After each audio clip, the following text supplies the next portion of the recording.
Good morning and welcome to Plus Sports on Saturday. I'm Shemilori Adeneko. Let's start across the pond. There were 10 games within the NBA last night. And as we're rounding up to the regular season, let's see how things were heating up. We had the New Orleans Pelicans with 107 against Philadelphia 70. From deep, got it! Clutch finishes there by Dame Lillard. Now we have a guest with us on Zoom. Grant Banks Igbokwe. Is he there, guys, from London? Hi guys. Yeah, can we hear him? Right. Nice to have you on the show, Banks. Did you see the NBA highlights we had on the screen? It's lovely to be on the show, and yeah, I caught the NBA matches last night. Amazing finish for Portland, who are in the play-in situation with the Lakers, so had massive play-in implications for the league table. Portland facing off a Lakers team without LeBron James and without Dennis Schroeder, so they were severely undermanned. But Davis put in a huge performance to try and lift the Lakers, but it wasn't enough.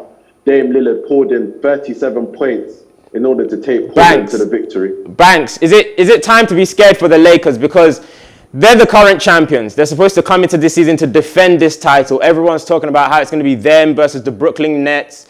But now, I think they're in 6th position or in 7th, or they're in the playing positions right now. We had LeBron injured for several games, AD injured for several games. Now, as you said, Dennis Schroeder's injured as well. Is it time to panic for the Lakers? Because now I think they're 2 losses in a row. I think it is time for Laker fans to be concerned. This is the time when you wanted LeBron James back fully fit from his injury in order to play some games, in order to get into a rhythm before the playoffs. But again, he's missed out tonight. He missed out on the last game as well. AD has had it unfiring, and what's happening right now is not looking good for the Lakers. They need some consistency. They need some wins. They don't want to be in a play-in situation. Okay, that's enough of the Lakers. Let's talk about the surprise team in the East, the New York Knicks. So the New York Knicks, they've run on a fantastic run. I think they're 12 wins in 14 games. They lost to the Suns again, who broke their streak initially. The Knicks, what can they expect? They're still in 4th place in the East, so they have the home advantage. The Suns are a strong force to reckon with, so losing to them is nothing they should be ashamed of. But what do we expect from the Knicks going into the playoffs? Well, with Tom Thibodeau as their coach, one thing we can guarantee is they're going to play defense. And that's what you need in the playoffs. Playing against one of the top teams in the East, they could face one of Charlotte, the Celtics, all the way going to Brooklyn, Milwaukee, Philadelphia. They're going to need the defense in order to beat these teams, because there's firepower in these teams. We've got the likes of Kevin Durant and Kyrie Irving, James Harden on the Nets, Tobias Harris, Ben Simmons, Embiid on the Sixers. They're going to need the defense in order to be successful in the playoffs. And when you've got players like Julius Randle and RJ Barrett performing at all-star levels, playing great defense and getting buckets, well, the future looked bright in New York. Okay, I'm just going to give you 2 quick questions. Who's your MVP candidate for the regular season? Just quickly. It has to be Joel Embiid. Taking Philadelphia from the 5th seed last season to the first seed this season, putting up around 28 points, 13 rebounds. I mean, what more do you want from your MVP candidate? This is what Giannis did to get the MVP 2 years in a row. So if we're being fair and we're being consistent, Joel Embiid has done exactly the same thing this season, and he deserves to be MVP. Last question. Who's going to win the NBA championship come end of June? Who's going to be crowned champion? I'm going to go with the Philadelphia 76ers. I'm going to go with the Sixers. Okay. When you've got Embiid in this sort of form, you can't write him off. Mukhal, I'm coming to you now. So you've heard what Banks has said. You've heard what he said. Who would you take to be the NBA champion coming in June? I think it's up for grabs. Anyone could take it. And no one should be deceived into thinking that the league isn't competitive enough to surprise us. Okay. But if I could, where would you put your money on? If I had to force you to pick one. I'm not a betting man. Not on NBA. Not on the NBA. Fair enough. Okay. So I think we've got some boxing. So we're starting in Texas. There should be a showdown within the Texas ranks today. So, sorry. Yeah. Canelo Alvarez weighs in weighs in lighter against Billy Joe Saunders, who vows to take the world by storm in tonight's showdown in Texas.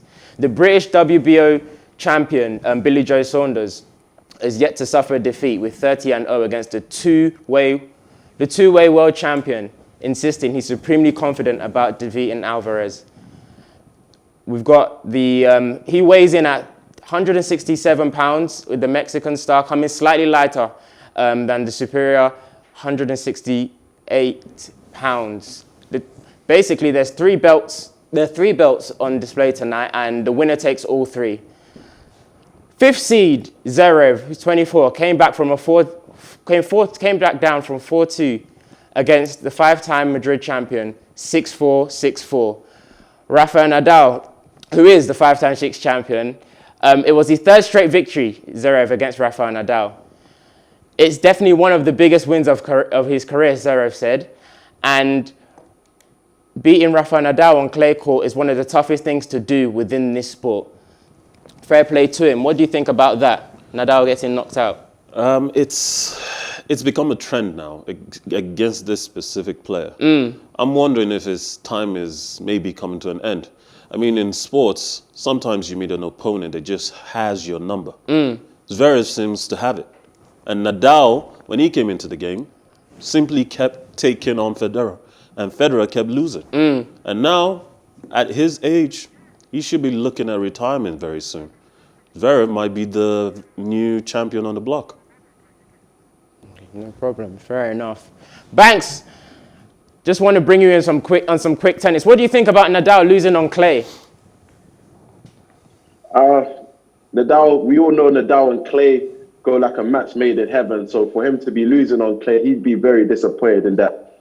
But Nadal is a Hall of Fame type of tennis player. We're not going to write him off. Yes, he is getting older and he is getting towards the twilight of his career. But we still know on this surface, Rafael Nadal can pull out anything against the best of them. So yes, he's been beaten a few times by Zverev, but again, we're coming up to the French Open. Mukhal said it. Zverev has his number. Is it just one of those things where against this opponent, it just keeps happening? He just has your number. This is the opponent that really just knows how to beat you, whether it be on clay, grass.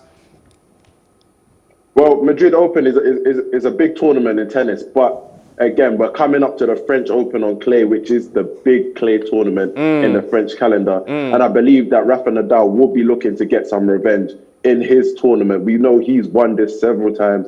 We know that this is his tournament.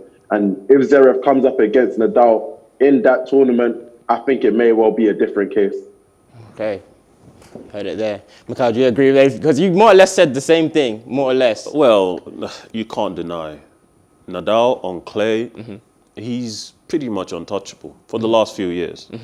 But there comes a time when every player must look in the mirror and ask themselves, do I still have it? It may just be Zverev right now. So are you saying like Zverev may force Nadal to consider retiring because he's beating him on what is his favorite court? The worry I have for Nadal is that Zverev exposing his weaknesses with such consistency can give other players the kind of boldness to take him on clay. And once he loses that advantage, what else does he have? His injuries keep piling up. So are we having a shift in power, would you say, within tennis, in that Zverev coming up, Tsitsipas as well? It is said nothing is consistent except change. And there's nowhere more true than in sports. Fair enough. You guys said it here first. No problem. So moving on now. Let's stay within Spain. Okay. So this week is a very big week for La Liga within Spain. Very, very big week. We've got Barcelona against Atletico Madrid, Real Madrid versus Sevilla. How can you call this? Well, I mean, at the end of the day, these top three teams are going up against each other, jockeying for position towards the end of the season. The league is up for grabs for anyone. And Villarreal, Sevilla. Sevilla. Is still close by. Sevilla, but I think Sevilla about 4 points off of the top, the leaders, Atletico Madrid. And you need to remember the point in time, Atletico Madrid about 13 points clear in January. So for Simeone, if he doesn't win this league, questions have to be asked about him. Really and truly, letting Barcelona and Real Madrid closed that gap to now what is about 1 point. I'm not sure Real Madrid and Barcelona are going to be able to take it, because I feel that a lot of these teams are still suffering from fatigue all the way from last season. The nature of Real Madrid's play is slow. The midfield is old. Barcelona, they've been talking about moving on players. But it's just, okay, but it's just... Atletico Madrid, under Simeone, Yeah. what you have to have is tactical acumen. You have to be ready to sacrifice attack for defense when you have the lead. He has that. The only problem he has is that he can be overly cautious. But when you're running a marathon, cautiousness is what you need. We've got 3 or 4 games left now, so we can't say this is a marathon. These are literally just 3 or 4 games. So if you win, for someone like Atletico, if they beat Barcelona and win the next 3 games, they've won it. For Real Madrid, if they beat Sevilla and the Barcelona Atletico draw today at 3:15, they're in the ascendancy. So let's bring in Banks. Let's bring in Banks. Grant, are you there? Are you there? Where do you think La Liga will go? Where do you think what do you think are going to be the outcomes of today's games and today and tomorrow's games, and where do you think the La Liga is going to go? So it's been one of the most competitive La Liga seasons we've seen in a long while. Definitely. So for 4 teams to still be competing for the title is amazing. So deep into the season, we've got Barcelona versus Atletico Madrid. Big fixture. I think that one is going to be crucial for where the title is going to lie, because if Atletico take the win for that one, then I feel like that's it wrapped up. That's it completely going back to the Wanda Metropolo.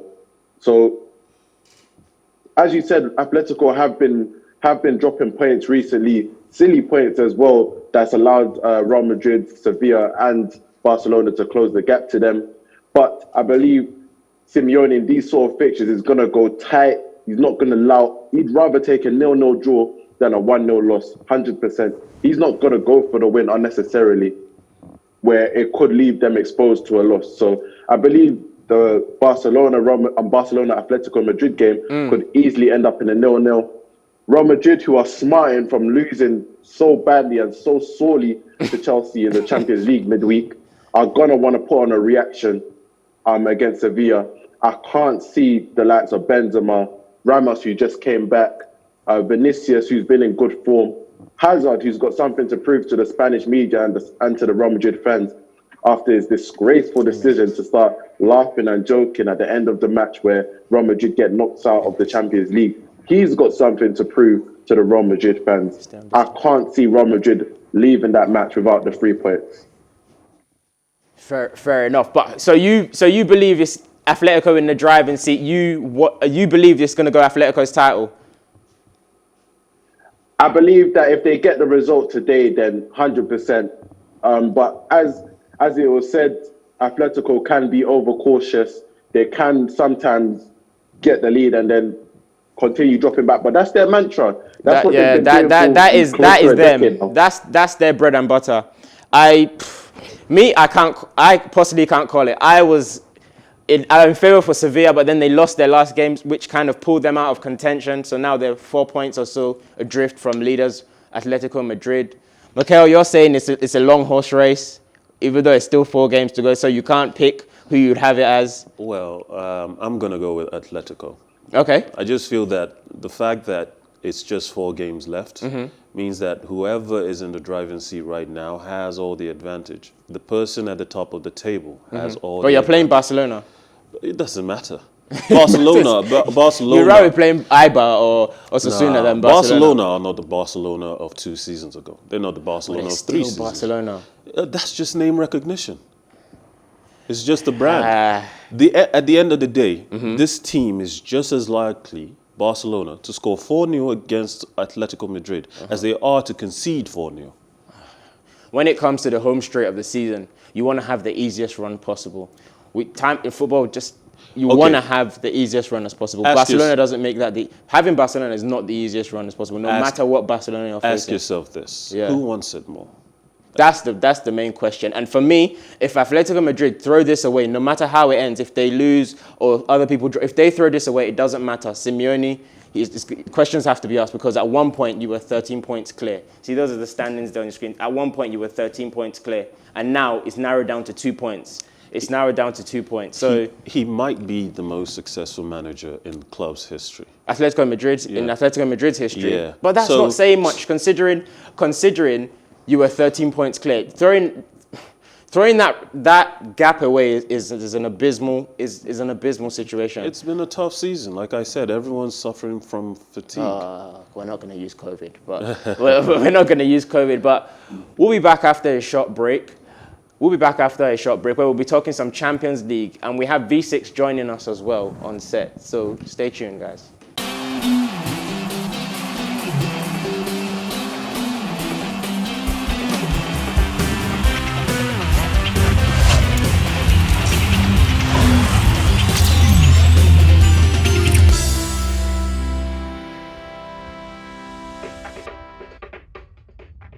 Welcome back to Plus Sports on Saturday. Now, there are possibilities the Champions League final will change venue due to the impact of COVID-19. As the UK Transport Minister Grant Shapps announced, fans should not travel to Turkey. We are open to hosting the Champions League final. The UK has added Turkey to the red list for travel 3 weeks before the Champions League final. UEFA is officially considering alternatives as they engaged in discussions with the FA. UK citizens returning from red list countries are required to quarantine at government-approved hotels for 10 days. With the two finalists being English teams, there are talks of bringing the finals to England. Shapps said, "Of course, the UK has already got successful track record of football matches with spectators, so we are well placed to do it." So I'm afraid we are having to put Turkey on the red list, and this will have a number of ramifications. First of all, it does mean, I'm afraid, with regard to the Champions League, that fans should not travel to Turkey. The FA, I can tell you, are in discussions with UEFA already on this.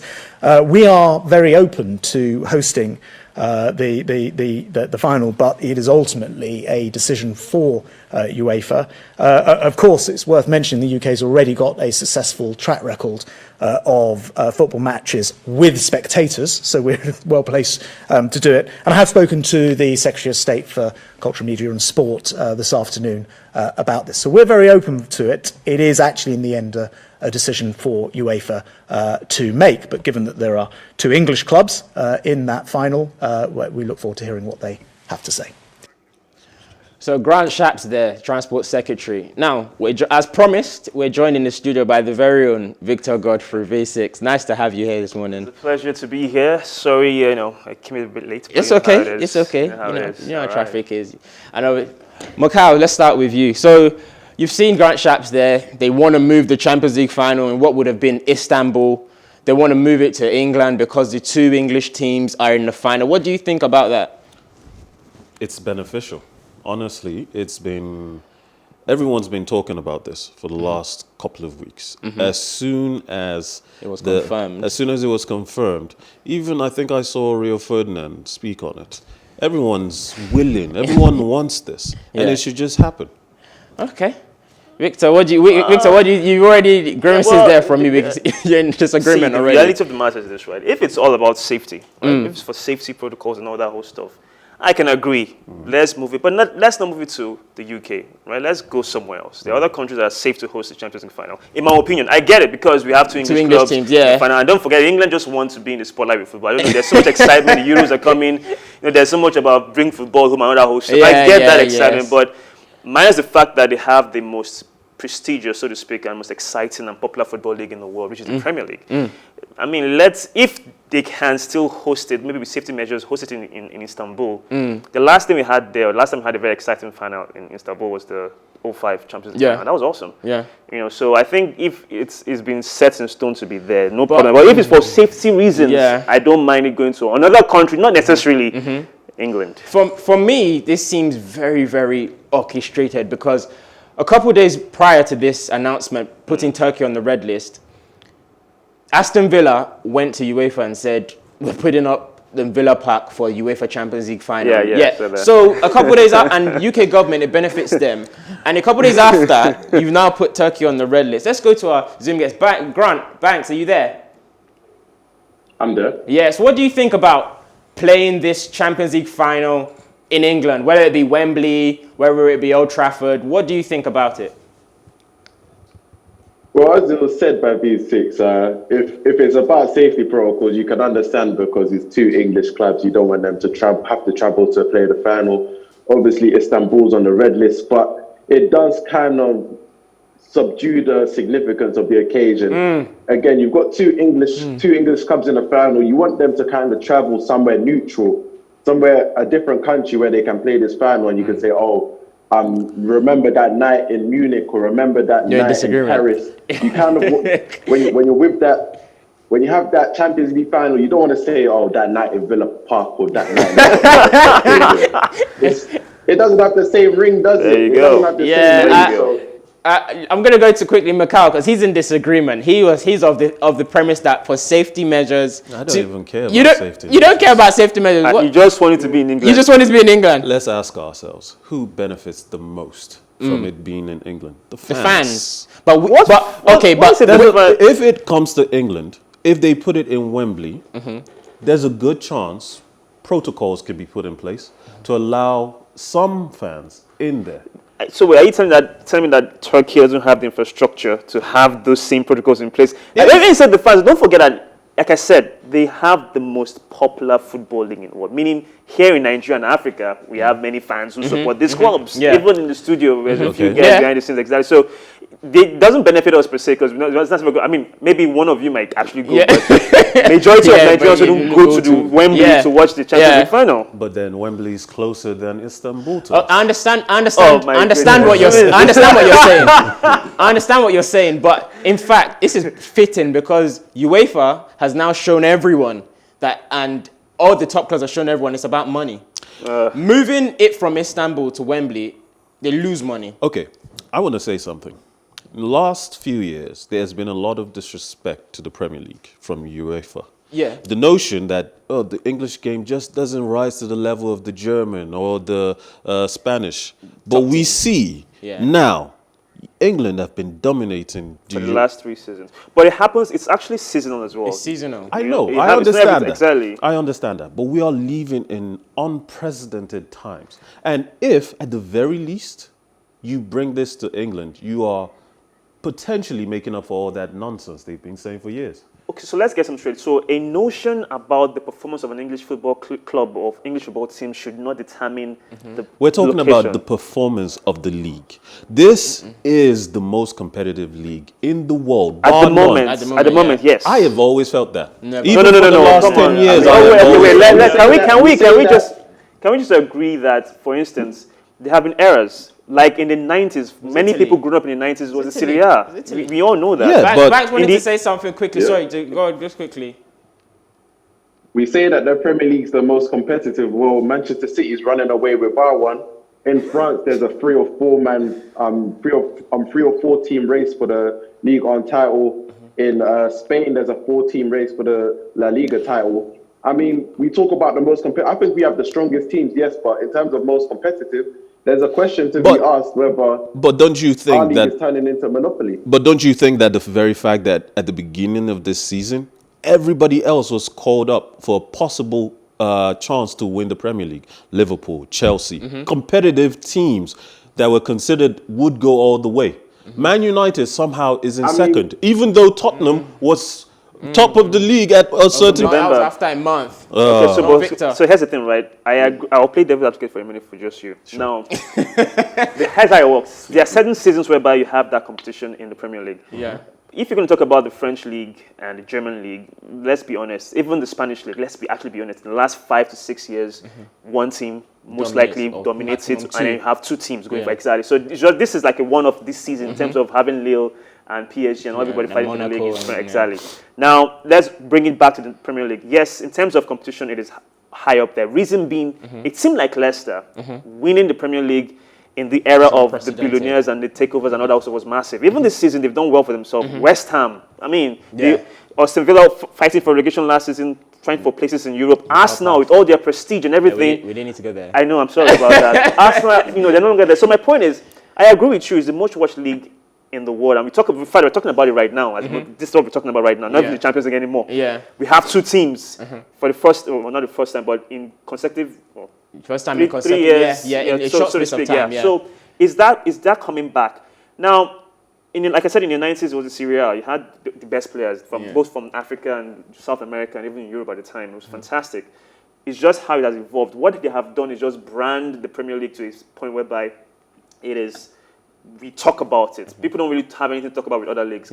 You know, I mean, the Italian Serie A is fantastic. You have competition there. Juve winning it. Inter winning it for the first time in 11 years. That's massive news. It's huge. It's huge. But because Juve has also dominated for the last 10 or 9, he's like nah. Now, I'll give you an example. Many football fans, especially Liverpool fans, will tell you we are coming back next season. And they had the right to believe so. ManU fans will be like, okay, we might actually now do it this season. So in the Premier League, there's that room of, okay, at least there are 3 or 4 teams that can actually fight for the title this year. Exactly. So, but I get it. In terms of popularity, in terms of maybe money, yeah, it's a good business sense to bring it to the UK. To make you make money. But if you want to give it the chance for other fans, as you said, unprecedented times, you have to give the Turkish fans a chance to enjoy something beautiful. At least 5,000 fans in the stadium won't be bad. Let them just have fun. I think the very fact that this is a consideration at all at UEFA's level means that we should take it seriously. That there might be circumstances in Istanbul, in Turkey, that make it harder for the government to provide. Now, maybe England isn't the place to bring it, but then it shouldn't be in Turkey. But I think if you do want to benefit the fans, if you do want to reward the very fact that 3 seasons back-to-back English teams have dominated the Champions League, it might be about time for this competition to make full circle and come back to Wembley. Let's go on to some let's talk. It's controversial. We can go on about it for hours. Let's go on to Manchester United. Now, Ole Gunnar Solskjaer is furious with Manchester United's fixture list and complains its congested nature as the Premier League heads into the final stretch.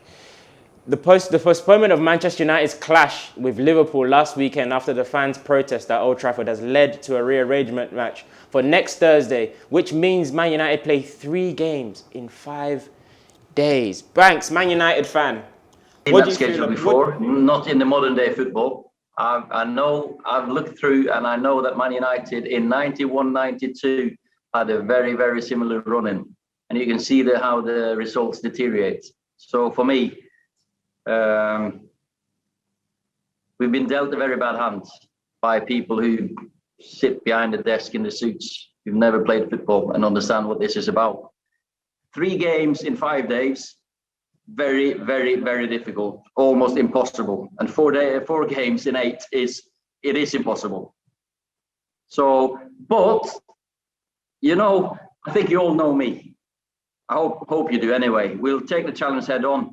And I'm not sitting here sulking, but I'm just saying someone there do not understand the physicality of Premier League. It's the best league in the world. I don't know how you can defend playing these 3 games in so short space of time. And I've got to look after the players. That might be someone not happy with my team selection for 1 game. Banks, Manchester United fan, let's go straight to you. What do you think about this congested fixture list, considering you're also in the Europa League final? Well, we heard earlier, and he's completely right. And it's not the first time we've been shafted in terms of the fixture list. Throughout the group stages, we saw that we play away games in the Champions League and have to come back and play the 12 o'clock kickoff in the Premier League. It doesn't make sense. It doesn't make sense at all. And now to be playing 4 games in 8 days, 3 games in 5 days, we have to understand that the people I'm putting these fixture lists on have never played the game before and don't understand what they're asking of the players. Asking of the players to put in 100% performance 3 times within 5 days is impossible. It's impossible. And for them to schedule the fixture list like this is a complete travesty in terms of organisation. Premier League should be ashamed of itself. Okay. Wow. Very furious there from the Man United fan. Well, I think he should have been the last person. Yeah, I should have gone to him last. The Man U fan, and obviously they'll be like, Yeah. So here's the thing. Manchester United have themselves to blame. It was their fans that stopped him. It wasn't as if anybody stopped it. The police wasn't there. It was Man U fans that caused this. Yeah. Now, I understand the fact that they have so much to do in very few days, but the reality of the matter is, this guy, there was a calendar already in place. It wasn't as if they're just throwing lots in the air, like, okay, which day? No, you guys disrupted that yourself. Now, you're a big football club. You're Manchester United. I mean, the Man U fans pride themselves in past glory, and to their credit, they do have that. Yes, definitely. So then just shut up and win your matches. No, you can't. I It's don't simple. think. I don't think It that's. is that Impossible. I don't think that's fair. It's a physical game. It's a big club. Donny van de Beek hasn't played anything this season. Give him a chance to play football. 3 games in 5 days.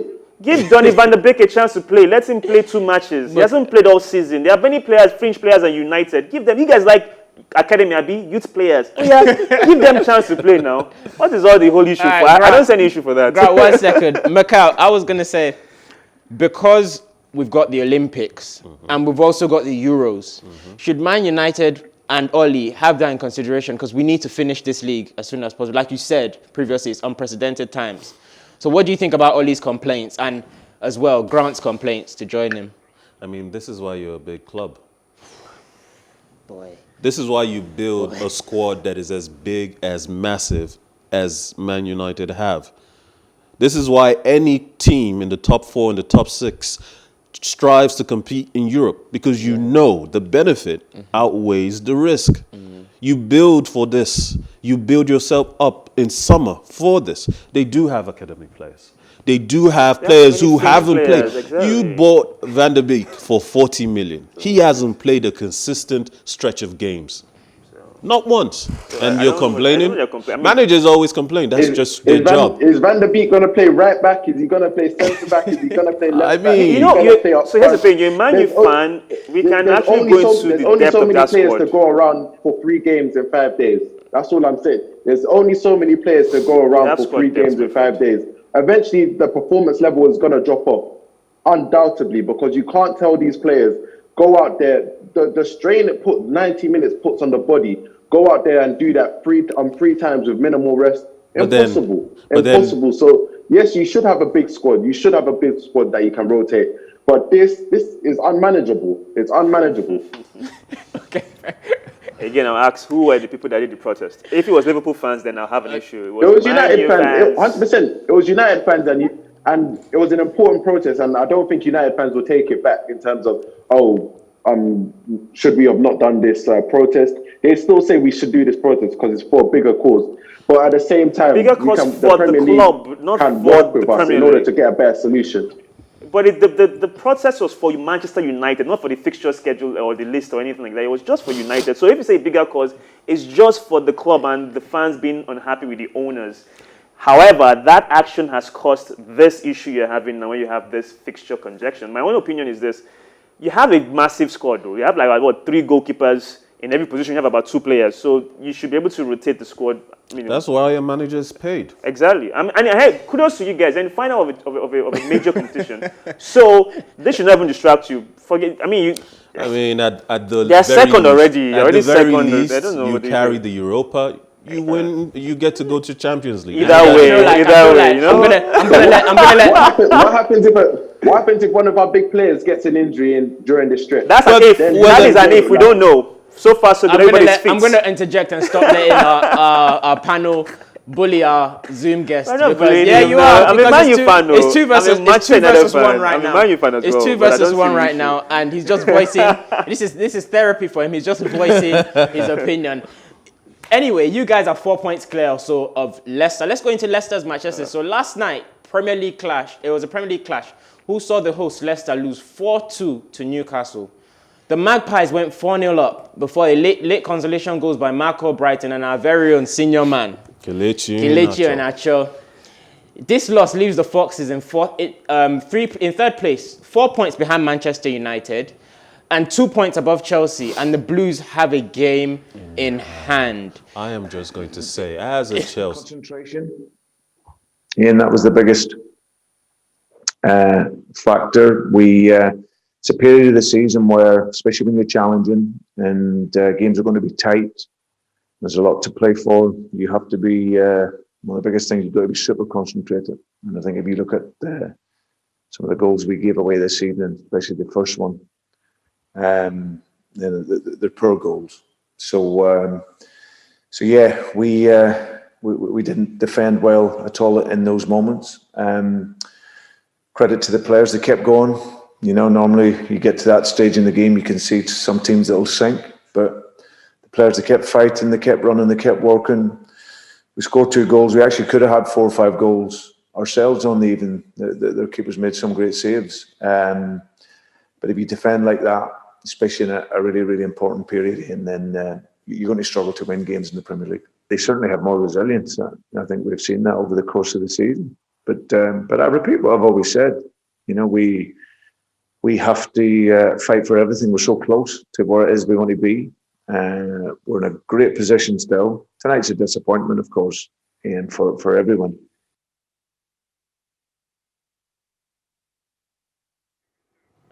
So we heard there from Brendan Rodgers. Now, Mukhal, let me come to you. As a Chelsea fan, you've got a game in hand, 2 points to catch. Leicester 2 points adrift with you guys, 2 points above you guys. How? Can you please be objective? Yeah, please, be objective as possible, because I can see the smile. I can see the smile. I can always be objective. Oh yeah, go. Just proceed. How did that result make you feel? Away from the objectivity? Yeah, okay. I was happy. Okay, why were you happy? Well, I mean, I have said it maybe 2 months ago. Leicester, at best, they finished 4th. Okay. I think Chelsea, at the end of the day, will find themselves in a position to go up against ManU for 2nd position. Leicester will just have to deal with it. Their worry right now is that they don't repeat what happened last season.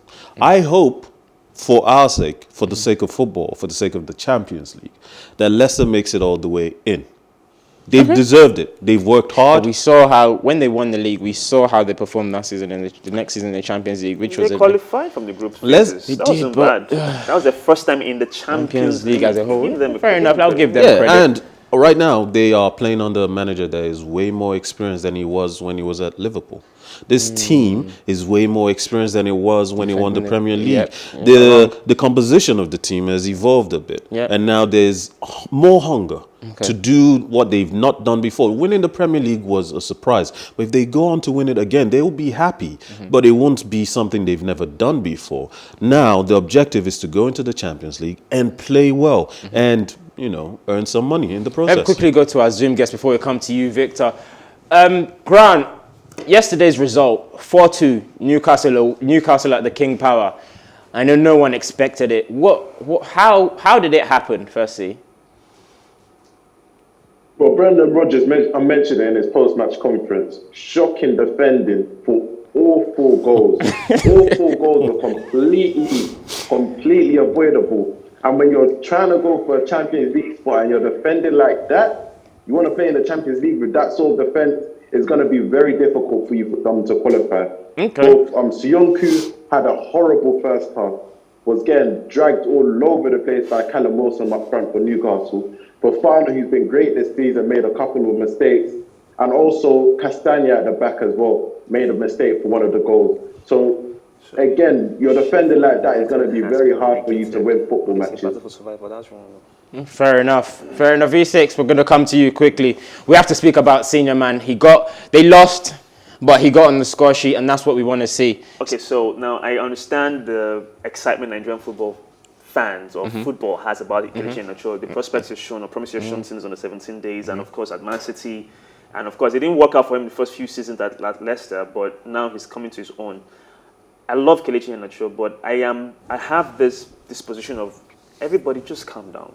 If we're going to be excited about strikers that are really doing well, Nigerian strikers, the guy in Paul Onachu, 31 goals yesterday. Oh, in Genk. In Genk. Simi won called fantastic form in Italy. So if you're talking about Nigerian strikers in actual form. Okay. But so for Kelechi, I get it. It's the Premier League. Victor, no, you can't. Victor, you see why you can't do that? Victor, wait. See why you can't do that? It's because we can celebrate them together.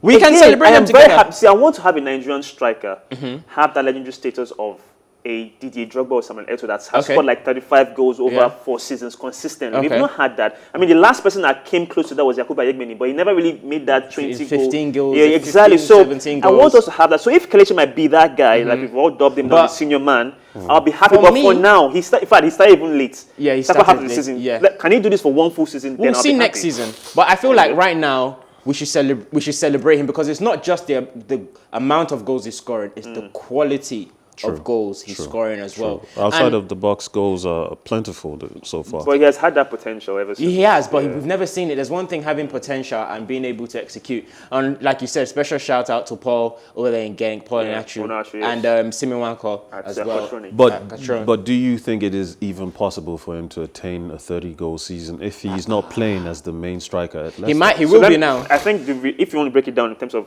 his ability as a player, I think the fact that Vardy, they have that two-player up front is because, break it down, if you all play or FIFA or PES or Winning 11, whatever iteration of the game you've played in your lifetime, there's something called SS, a shadow striker or supporting striker. Yeah. I think he is a very prolific shadow striker, but he's not your Yekini. Yeah. He's not a frontman in my own opinion. He's just in between number 10 and number 9, which is number 8. Yeah. There we go. Let's just quickly round up, and we might have the dress rehearsal for the Champions League final as this weekend Man City faces Chelsea. Guardiola is doing his best to focus on the team's attention on the Premier League games, as he insists today's match will not determine who wins the finals on the 29th of May. Do we believe Guardiola when him saying, let me go to Grant. Do we believe Pep Guardiola, who has not qualified for the Champions League in 10 years and he's finally qualified now, him saying that the Premier League is his main objective? Do we believe that, Grant? Yes, I believe we have to believe it because he's going to want to wrap up the Premier League first. I just haven't, until the Premier League's in the bag, you've got to keep, it's a focus thing. You've got to keep your players focused. If you let their mind drift to the big occasion at the end of the season, the Champions League, they're not going to go into the right form. You need to be winning matches before you get into the Champions League final. If he allows them to drift. Grant, I understand your point, and I didn't agree with it until you just said it now, that that game is 3 weeks away. You don't want them to focus on that. So you tell them, even though it's just painting over the cracks, you tell them the main focus is the Premier League. So it does make sense from a managerial point of view. Mukhal? I don't think anyone in that dressing room is going to buy that. Fair enough. And Victor? So, the funny thing is, if not for the protest by the Manchester United fans, we're still on this. Last week, Man City will have become the champions of England. Because I don't see, honestly, that fixture between United and Liverpool could have gone either way. It's not as if Man U was going to win that match, let's be honest with ourselves. So, when you ask that question, the reality of the matter is it's been niggling at Pep for 11 or 10 years that he hasn't been able to go to the Champions League final, even at Bayern and of course at City. Without Messi Messi, Iniesta and Xavi. So for him, it's like, okay, this is like a victory of some sort to prove I'm actually a very good manager, because sometimes in the back of his head. Now, this is a very big fixture for Man City. As a matter of fact, in the club's history, this is their first time, and this is massive for them. They need to win this to cement themselves as a big club that just didn't buy success.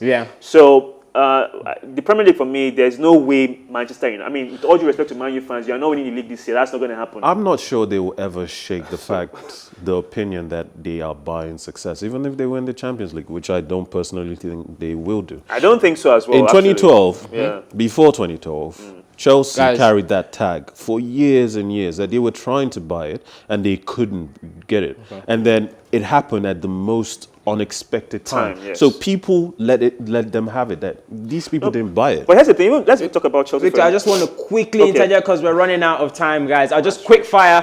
Who's winning, Man City or Chelsea this weekend? Oh, Chelsea. Chelsea. Banks, who's winning? You say Chelsea's a Man U fan, obviously. Who's winning? Chelsea, man, quickly. I'm gonna go Manchester City for this. Manchester City. Thank you. I have to thank everyone. Thank you for coming on all the way from UK. Thank you for coming on, Grant, and nice to have you. And hopefully we'll have you soon. It's been my pleasure. Victor, V6. Thank you for coming on. My pleasure. Thank you for coming on as well. And thank everyone for watching. Mukhal. Same here. Thank you for coming on. It's been thank you for coming on. Thank you for watching, guys. Plus Sports on Saturday. I'm Shemina Adeneko. Have a good day.